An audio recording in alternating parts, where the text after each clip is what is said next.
सर्वमंगलमांगल्ये शिवे सर्वार्थसाधिके शरण्ये त्र्यंबके गौरी नारायणि नमोस्तुते।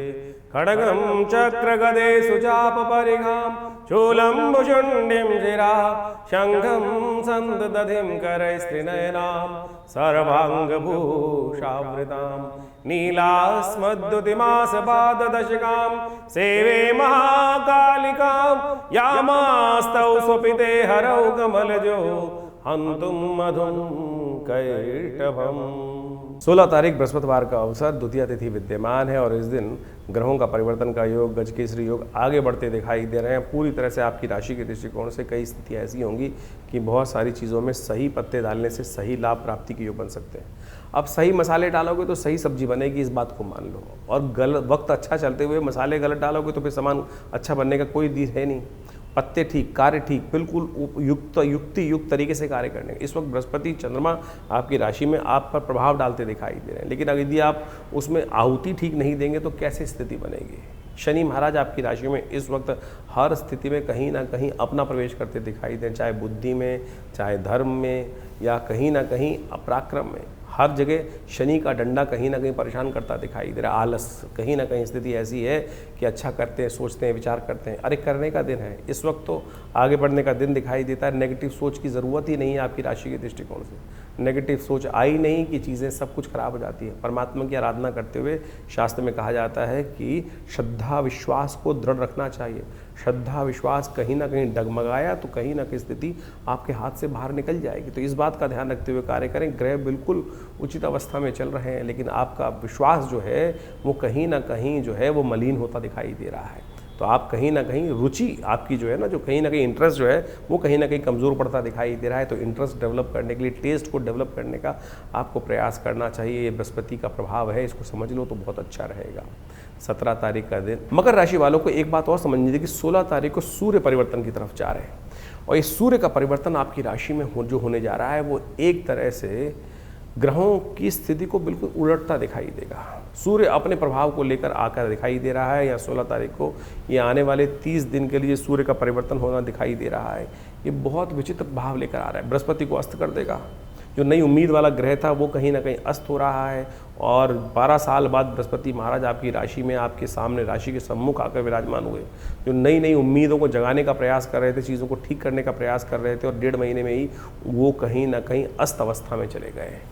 अब अस्त अवस्था में होने से बृहस्पति का प्रभाव तो हो गया निष्फल, लेकिन सूर्य ने यहाँ आकर एक नया रास्ता उत्पन्न करता दिखाई दे दिया। ऐसे में ये कहीं ना कहीं अस्थिरता का वातावरण बना सकते हैं, क्योंकि सूर्य जब बदलते हैं, आपकी राशि के दृष्टिकोण जब बदलेंगे, तो चाहे घर हो चाहे बाहर हो, मैं ज़्यादा चलेगी, और कहीं ना कहीं मैं के कारण से कहीं ना कहीं लोग आपसे ईर्ष्या करने की तरफ जाते दिखाई देंगे। इस वक्त आपकी राशि के दृष्टिकोण से लोगों का सहयोग यदि मिला तो आपको लाभ प्राप्ति के योग बनेंगे, और कहीं ना कहीं आप अकेले काम करने का प्रयास किए तो कहीं फंस सकते हो। इस वक्त आपकी राशि के दृष्टिकोण से थोड़ा सा कॉम्प्रोमाइज़ करके चलने की ज़रूरत है। ग्रह कह रहे हैं कॉम्प्रोमाइज़ करो, थोड़ा बैक फुट पे, थोड़ा फ्रंट फुट पे मिलजुल कर काम करने का प्रयास करो, तब जाके ठीक होगा। लेकिन ज्ञान के देवता बृहस्पति जो हैं वो सूर्य के कारण से अस्त होने के कारण फंस रहे हैं। सूर्य का उपाय करना आपकी राशि के दृष्टिकोण से बहुत ज़रूरी है। सूर्य का उपाय करने के लिए आपकी राशि के दृष्टिकोण से इस वक्त क्या करना है आपको? गौशाला में गाय को भोजन कराने का प्रयास करें।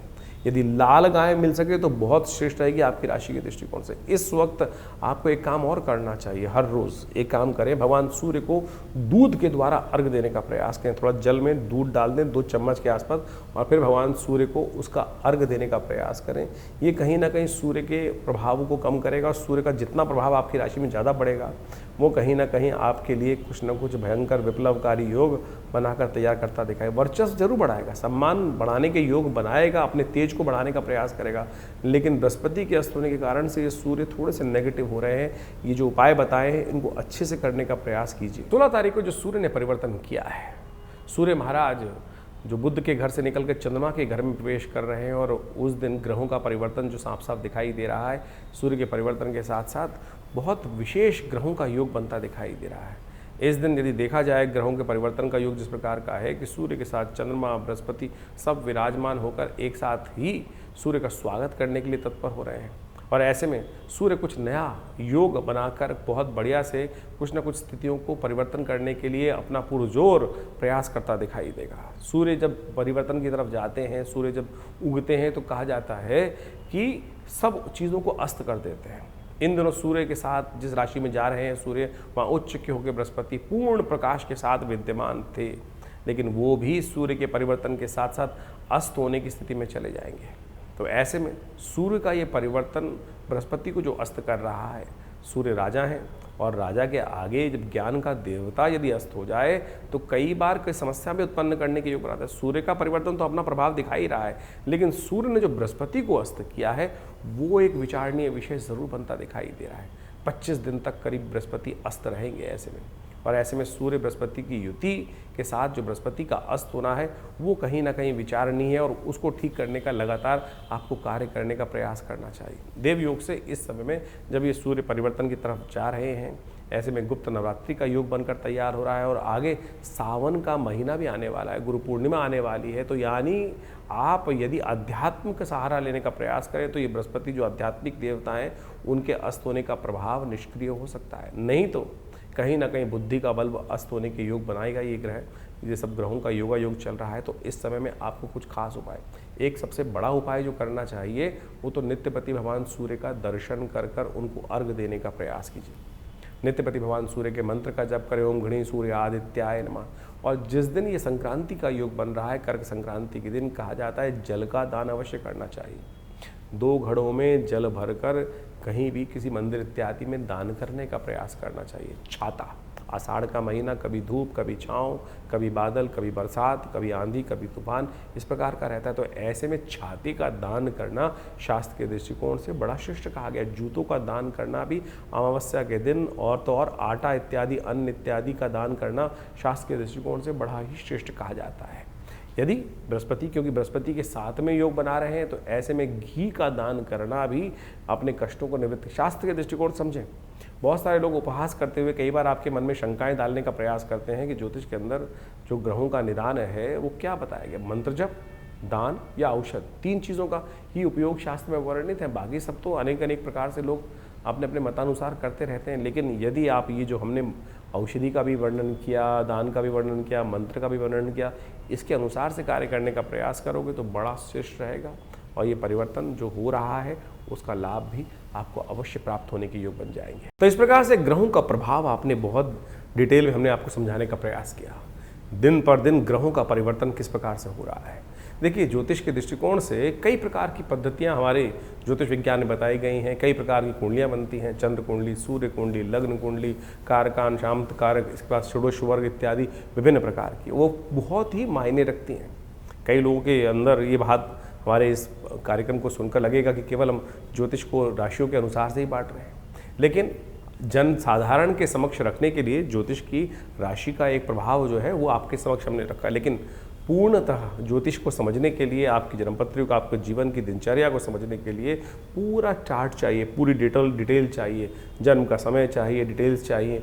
और यदि उसके अनुसार से, ज्योतिष की गणनाओं के अनुसार से जीवन को देखा जाए तो बहुत कुछ सही समय पर हम सही चीज़ों को जान सकते हैं और जीवन में परिवर्तन लाने का मार्ग बहुत सुंदर बना सकते हैं। जीवन में होने वाली घटनाओं का कहीं ना कहीं ग्रहों के अनुसार से समझ, जो वो संबंध है, ग्रहों के साथ जो संबंध रहता है उसको अच्छे से समझ लेना चाहिए। देखिए, बड़े भाग्य मानुष तन पावा, बड़े भाग्य से मानुष तन मिलता है, और उसमें हम इन विडंबनाओं में फंसे रहते हैं कि क्या परेशानी।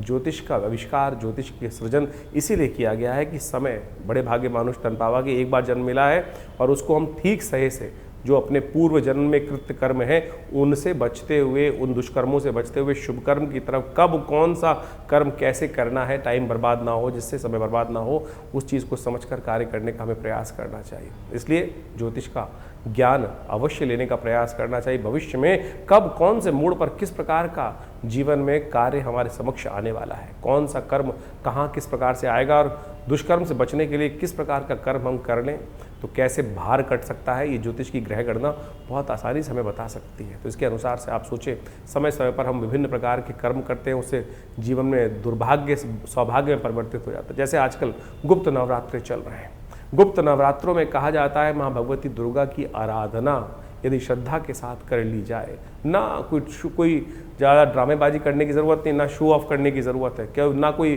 बहुत बड़ा दिखावा करने की ज़रूरत। चुपचाप माँ भगवती के मंत्रों का जिस प्रकार से अनुष्ठान शास्त्र में वर्णित है, दुर्गा सप्तशती का सतचंडी, सहस्त्रचंडी, साधारण पाठ, जो भी आपकी श्रद्धा के अनुसार से, आपके विश्वास के अनुसार से, आपकी सामर्थ्य के अनुसार से आप कर सकते हैं, उसको अवश्य करने का प्रयास करना चाहिए।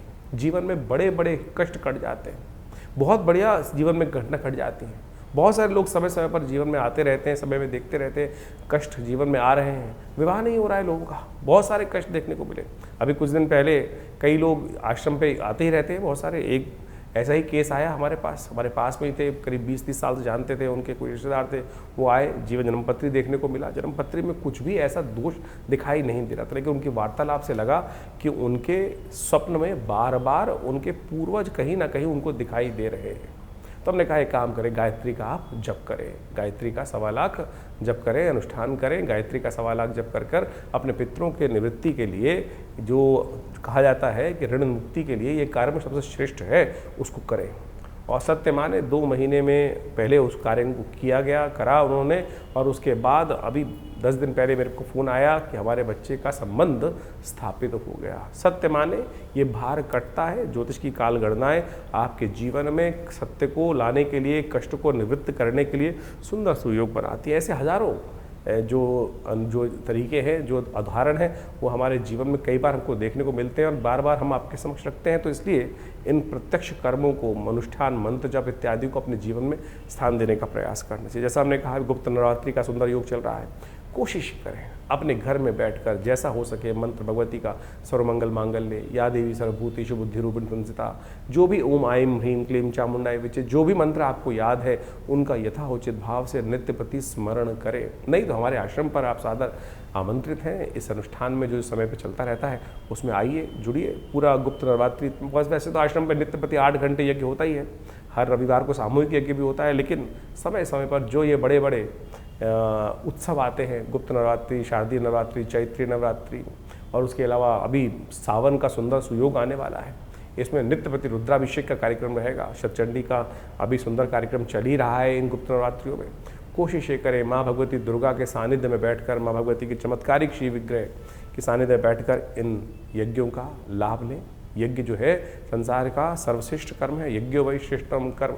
और आज हमारे मंदिरों से दुर्भाग्य है, इस बात को कहते हुए मुझे बड़ा अजीब लगता है कि लोगों ने हमारे अपने मंदिरों में हमने यज्ञ को शून्य कर दिया, और यज्ञ को केवल कुछ लोगों ने तो ऐसा कर दिया जहाँ यज्ञ होता है कि क्या आर्य समाज। अरे सनातन पद्धति में एक ऐसी कोई चीज़ है जो नहीं है। लोगों ने, विभिन्न मतों ने, विभिन्न पंथों ने एक छोटी छोटी भाग सनातन का लेकर अपना बना लिया और उसको इस प्रकार से उपस्थित करने का प्रयास किया। सनातन पद्धति में यज्ञ का, भगवती कोई भी कहा जाता है, कोई भी मंत्र अनुष्ठान है, यदि कोई भी आप कुछ भी कर रहे हैं, चाहे आप नग भी धारण कर रहे हैं, चाहे कोई यंत्र रख रहे हैं अपने पास, यदि उसमें मंत्र जप, यज्ञ इत्यादि का कर्म नहीं किया गया है तो वो निष्फल होगा, कार्य करेगा ही नहीं। तो इसलिए यज्ञ वो निधि है भारतीय संस्कृति की जो जीवन के समस्त सुखों को देने का प्रभाव रखती है। और कम से कम इन नवरात्रों में, इन श्रावण के अवसरों पर विभिन्न यज्ञ जो समय समय पर किए जाएंगे उसमें सम्मिलित हों। माँ भगवती कृपा से आपके कष्ट दूर होने के अद्भुत योग स्वयं आप बना सकते हैं। और हमने इन सब विधानों को बहुत सारी अपनी पुस्तकों के माध्यम से जगह जगह बताया भी है, तो आप उन पुस्तकों को पढ़ सकते हैं और अपनी समस्याओं का निदान भी जान सकते हैं। आश्रम से प्रकाशित विभिन्न पुस्तकें जो आपको दिखाई जा रही हैं, उन सब में आप कोशिश ये करें, पढ़ें, उन सबको समझें और आश्रम में भाग ले सकते हैं विभिन्न कार्यक्रमों में। आपका धन्यवाद।